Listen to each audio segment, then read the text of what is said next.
मंच पर विराजमान परम पूज्य स्वामीजी, अहिया मोटी संख्या में उपस्थित नारी शक्ति, संतो महंतो, हमारा वडीलो अने मारा युवान भाईओ, आप सौने मारा प्रणाम।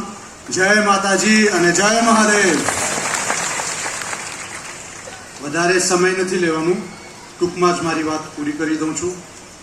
महाराजनी ज्यारे उपस्थिति होय युवानोने वधारे वात न करवी जोईए अने वडीलो कही गया छे कान बे छे ने जुबान एक छे, तो सांभळवानुं वधारे ने बोलवानुं ओछुं।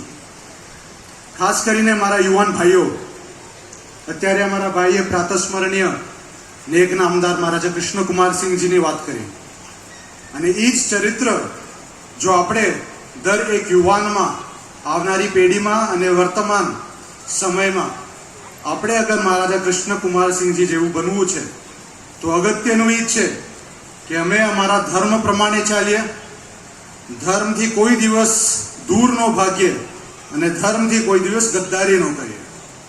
અને એટલું જ મહત્વનું એ છે કે અમારા સમાજમાં નારી શક્તિનું માન અને સન્માન જળવાઈ રહે। જે કોઈ સમાજમાં નારી શક્તિનું અપમાન થયું છે એ સમાજ કોઈ દિવસ આગળ નથી આવ્યો।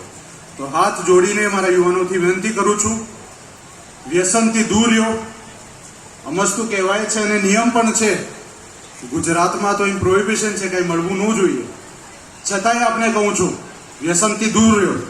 अने अहींया जो अगर मोटी संख्यामां मारा क्षत्रिय भाईओ छे तो अमारा पूर्वजो महान एटले छे कारण के व्यसनथी दूर रहता हता, शारीरिक रीते अने मानसिक रीते शक्तिशाળી हता અને પોતાનું કર્તવ્ય સાચા દિલથી અને સાચા મનથી પૂરું કરતા હતા। આપ સૌથી એક જ વિનંતી છે, જ્યારે પણ આપના જીવનમાં એવું લાગે એક સાચા ક્ષત્રિય તરીકે, એક સાચા ભાવનગરી તરીકે, એક સાચા હિન્દુ તરીકે અને ખાસ કરીને એક સાચા ભારતીય દેશના નાગરિક તરીકે જ્યારે પણ ભાવનગરનું, ગુજરાતનું અને ભારતનું વિકાસ કરવો છે તો સાથે રહીને કરશું અને આપણી એકતા બહુ જ જરૂરી છે। ફરીવાર યુવાનોથી એ જ કહીશ કે માનસિક રીતે અને શારીરિક રીતે મજબૂત અને ફિટ રહેજો। મહારાજ આપના ચરણોમાં કોટી કોટી વંદન અને મહાદેવથી અને મા ખોડિયારથી એ જ પ્રાર્થના છે કે આ બધાની મનોકામના પૂરી થાય। પહેલી વાર અહીંયા આવ્યો છું, આ છેલ્લી વાર નથી। મારા લાયક કંઈ પણ હોય તો આપ યાદ કરજો, હું આપની વચ્ચે હાજર રહીશ। જય માતાજી।